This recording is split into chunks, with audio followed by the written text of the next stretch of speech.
أعوذ بالله من الشيطان الرجيم. بسم الله الرحمن الرحيم. وإذا قيل لهم آمنوا بما أنزل الله قالوا نؤمن بما أنزل علينا ويكفرون بما وراءه وهو الحق مصدقا لما معهم. قل فلم تقتلون أنبياء الله من قبل إن كنتم مؤمنين ولقد جاءكم موسى بالبينات ثم اتخذتم العجل من بعده وأنتم ظالمون وإذ أخذنا ميثاقكم ورفعنا فوقكم الطور خذوا ما آتيناكم بقوة واسمعوا قالوا سمعنا وعصينا وأشربوا في قلوبهم العجل بكفرهم قل بئس ما يأمركم به إيمانكم إن كنتم مؤمنين. صدق الله العظيم.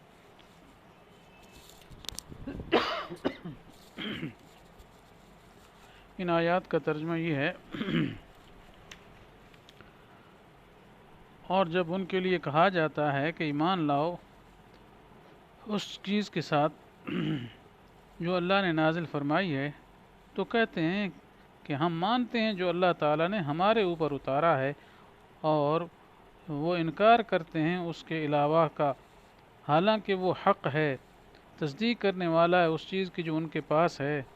آپ فرما دیجئے پھر تم کیوں قتل کرتے رہے اللہ کے انبیاء کو اس سے پہلے، اگر تم ایماندار ہو، اور یقیناً لائے تھے تمہارے پاس موسیٰ علیہ السلام دلائل واضح، پھر بھی تم نے بنا لیا تھا بچھڑے کو یعنی معبود، اس کے بعد وَأَنْتُمْ ظَالِمُونَ، اور تم ظالم تھے۔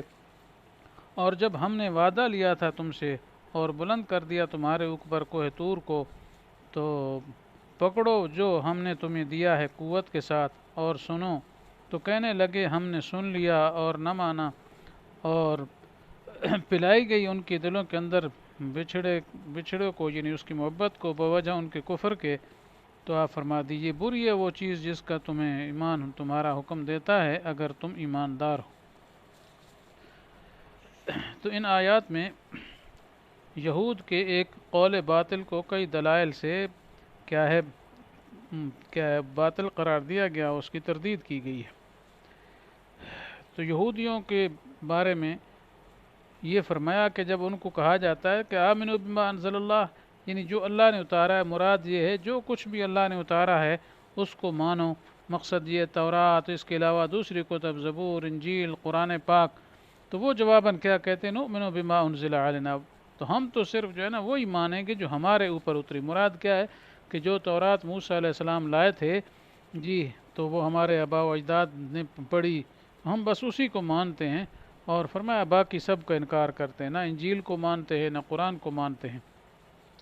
تو یہ ان کا قول کہ ہم کس کو مانتے ہیں، یعنی صرف تورات کو مانتے ہیں اور کسی کو نہیں مانتے۔ حقیقتاً تو یہ قول بھی جو ضد اور حسد پر اور عناد پر کیا ہے مبنی ہے، کہ یعنی مطلب یہ باقی جو بھی اللہ نے اتارا ہے ہم ماننے کے لیے تیار نہیں ہیں، ہم صرف وہی مانیں گے جو ہمارے اوپر اترا ہے اور وہ تورات ہے اور بس۔ لیکن آگے تردید فرمائے گی ان کی اس بات کی کہ یہ بھی تمہارا دعویٰ غلط ہے کہ ہم صرف اس کو مانتے ہیں۔ تو اس کی کئی دلیلیں پیش کی گئی ہیں۔ پہلی دلیل یہ پیش کی گئی وَهُوَ الْحَقِّ، کہ وہ جو اترا ہے قرآن پاک وغیرہ وہ بھی تو حق ہے، کہ یعنی جو مسئلہ توحید کا، رسالت کا، بعثت کا تورات کے اندر مذکور تھا، وہی مسئلہ کیا ہے قرآن پاک کے اندر مذکور ہے۔ تو اب وہ حق تھا تو یہ بھی حق ہے، تو ایک حقیقت کو مانتے ہو تو اسی جیسی دوسری حقیقت کو نہیں مانتے ہو، یہ تمہاری غلطی ہے، اور یہ ان کی تردید کی گئی۔ دوسرا مصدقا لما معہم، اور اس چیز کی بھی تصدیق کرتا ہے جو ان کے پاس ہے جی۔ تو یا تو کوئی نیا اور انوکھی چیز پیش کی جاتی ہے، اجنبی چیز پیش کی جاتی، بلکہ وہی مضمون وہی چیزیں جو ہے وہ آ رہی ہے، تو حق بھی ہے اور ساتھ ساتھ اسی کی تصدیق بھی کرتا ہے جو مضمون کیا ہے تورات کے اندر ہے۔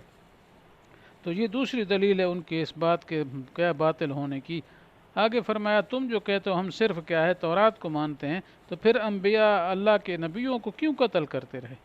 تورات میں حالانکہ اس بات کا واضح جو ہے حکم ہے کہ انبیاء کی اتباع کرو، ان کی اقتدار کرو، ان کی باتیں مانو، نہ یہ کہ ان کو قتل کر دو، ٹھیک ہے؟ تو پہلے کیوں کرتے رہے؟ کئی انبیاء کو تم نے شہید کر ڈالا، اگر تم ایماندار ہو، یعنی ایمان کا جو دعویٰ کرتے ہو، پھر یہ تم نے کیا کیسے؟ تو یہ تمہارا جھوٹا دعویٰ ہے کہ ہم تو تورات کو مانتے ہیں۔ کدھر مانتے ہو تورات کو؟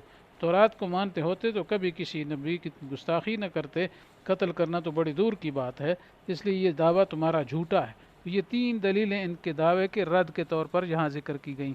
اور اس کے بعد آگے وَلَقَدْ جَاءَكُم مُوسَىٰ بِالْبَيِّنَاتِ، فرمایا موسیٰ علیہ السلام تمہارے پاس دلائل واضح لے کر آئے تھے، ثُمَّ اتَّخَذْتُمُ الْعِجْلَ مِن بَعْدِهِ، پھر بھی تم نے بچھڑوں کے الہ بنا دیا۔ مقصد یہ کہ تم کہتے ہو ہم تورات کو مانتے ہیں، حالانکہ تورات کے اندر تو مسئلہ توحید ہے، سب کچھ ہے۔ تو موسیٰ علیہ السلام دلائل واضح لائے، کیا مراد؟ یعنی یہ اس وقت کی بات ہے جب ابھی تورات ہی نہیں اتری تھی، تو موسیٰ علیہ السلام نے اپنی قوم کو سمجھایا، بجھایا، معجزات دکھایا، ید بیضاء، اس طرح عصا کا سانپ بن جانا، پھر اس طریقے سے فرعون جیسے دشمن سے نجات پانا، دشمن کا آنکھوں کے سامنے غرق ہو جانا، اتنے واضح دلائل دیکھ کر پھر کیا ہوا کہ تم نے بعد میں بچھڑا تمہارے سامنے بھاں بھاں کی تو اس کو معبود کر ڈالا۔ جی موسیٰ علیہ السلام کے جانے کے بعد، کیونکہ موسیٰ علیہ السلام تو کوہ طور پر گئے تھے تورات لینے کے لیے، ادھر تم نے بچھڑے کو معبود بنا دیا، تو تمہارے آباء و اجداد نے یہ کام بھی تو کیا ہے، تو یہ بھی تو نرا شرک ہے، تورات کے مضمون کے خلاف ہے۔ جی تو تمہارے آباء کا عمل گویا تمہارا عمل ہے، اس بنا پر فرمایا یہ تم کیسے دعویٰ کرتے ہو کہ ہم تورات کے اوپر ایمان لانے والے ہیں۔ اس کے بعد تیسری اور دلیل یہ کہ وَإِذْ أَخَذْنَا مِيثَاقَكُمْ وَرَفَعْنَا فَوْقَكُمُ الطُّورَ، یہ اصل میں وعدہ کیا تھا جب تورات انہوں نے مانگی تھی، موسیٰ علیہ السلام لے کر آ گئے تھے، تو انہوں نے کہا تھا جیسے یہ مضامین پہلے گزر چکے ہیں، وہ کہنے لگے ہم تو تورات کو نہیں مانیں گے جب تک خود اللہ تعالی ہمیں نہ کہے۔ تو پھر 70 آدمی موسیٰ علیہ السلام لے گئے، پھر ان کے اوپر پہاڑ کو لا کھڑا کیا سروں کے اوپر، جی کہ مانتے ہو کہ نہیں؟ تو آواز سن کر کہنے لگے ہم تو نہیں جانتے کون ہے، تو کون بول رہا ہے، تو کون نہیں بول رہا ہے، ہم اللہ کو دیکھیں گے۔ تو اس وقت پہاڑ کھڑا کیا گیا، طور پہاڑ۔ اس وقت اللہ نے فرمایا خذوا ما آتیناکم بقوہ واسمعوا، کہ زور سے اس چیز کو لو جی اور سنو۔ تو اب اس موقع پر تو انہوں نے کہہ دیا سمعنا، لیکن آگے وعصینا، اس کا مطلب یہ ہے کہ ہم نے آپ کی بات کو سن لیا، جی یہ تو زبان سے کہا، وعصینا مراد دلوں میں کہا، دل میں کہا ہم سے عمل نہیں ہوگا، ہم سے عمل نہیں ہوگا۔ یا مختلف موقعوں پر کہ جب پہاڑ سر پر کھڑا تھا تو اس وقت تو کہہ لے ڈر کی وجہ سے کہہ دیا سمعنا، لیکن جب پہاڑ ہٹ گیا تو پھر کہنے لگے عصینا کہ ہم تو نہیں مانتے۔ آگے فرمایا کہ یہ ایک وجہ کیا ہوئی، کیوں انہوں نے ایسے کیا کہ اللہ تعالیٰ کی آواز بھی سنی، پھر سر کے اوپر پہاڑ کھڑا ہوا، سمعنا بھی کہا، پھر عصینا کیوں؟ تو اس کی اصل وجہ آگے بیان فرما دی، وَأُشْرِبُوا فِي قُلُوبِهِمُ الْعِجْلَ، ان کے دلوں میں بچھڑے کی محبت کوٹ کوٹ بھر دی گئی۔ اشربا کا مطلب یہ ہے کہ جیسے کوئی چیز کسی کے ریشہ میں داخل ہو جائے، جی جس طریقے سے کپڑے کو رنگ کیا جائے تو رنگ اس میں داخل ہو جاتا ہے، جی تو اسی طریقے سے گویا محبت بچھڑے کی ان کے دلوں میں رچ بس گئی تھی۔ تو اس کی وجہ کیا ہے؟ تو فرمایا بِكُفْرِهِمْ، تو ان کے کفر کی وجہ سے۔ تو گویا پہلا سبب ہے ان کا کفر کرنا۔ کفر کب کیا تھا؟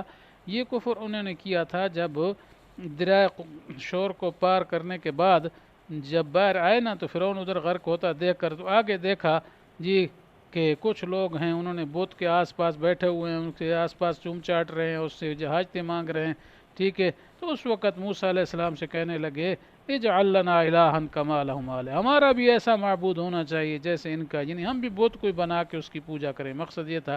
تو یہ کلمہ ان کا کفریہ تھا، تو یہ انہوں نے کفر کیا تھا۔ تو موسیٰ علیہ السلام نے بہرحال ان کو سمجھایا بجھایا، غیر اللہ ابغیکم الہا وہو فضلکم، کیا خدا کو چھوڑ کر اور کوئی معبود چاہتے ہو ظالمو؟ جی خیر بہرحال اس وقت چپ ہو گئے، کچھ ڈھیلے ہو گئے۔ پھر جب موسیٰ علیہ السلام تورات لینے گئے تو چونکہ وہ معبود اللہ کے علاوہ جو معبود ہے اس کی ان کے دلوں میں کچھ محبت تھی، تو جو ہی بچھڑوں کو دیکھا تو وہ چاہتے تھے آنکھوں کے سامنے ہمارا معبود ہونا چاہیے، تو فوراً بچھڑے کی پوجا شروع کر دی۔ بس سامری نے کہا آ جاؤ جی یہی تمہارا معبود ہے، تو بس بہت سارے اس میں لگ گئے، اور پھر موسیٰ علیہ السلام کے آنے تک پوجا کرتے رہے۔ بہرحال موسیٰ علیہ السلام جب واپس آئے تو انہوں نے سختی کی اور کیا ہے اس کی وجہ سے توبہ شوبہ ان سے کرائی، لیکن حقیقت یہ ہے کہ توبہ بھی سب کی ایک جیسی نہیں ہوئی، کیونکہ توبہ کسی کی بڑی صدقے دل کے ساتھ ہوتی ہے، کوئی مجبوری سے توبہ کرتا ہے، تو بہرحال توبہ کی ہے بعض نے مطلب یہ ہے تھوڑی کی، بعض نے زیادہ کی، تو جو پوجا کرنے والے نہیں تھے ان کی بھی بہرحال جو ہے نا اتنی نفرت نہیں تھی پوجا کرنے والوں کے ساتھ، تھوڑی نفرت تھی۔ تو اس کے نتیجے میں پھر یہ ہوا کہ جب تورات لینے کے لیے ادھر گئے، دوبارہ اللہ تعالیٰ سے ہم کلام سن لیا، پھر بھی کہنے لگے سمعنا وعصینا۔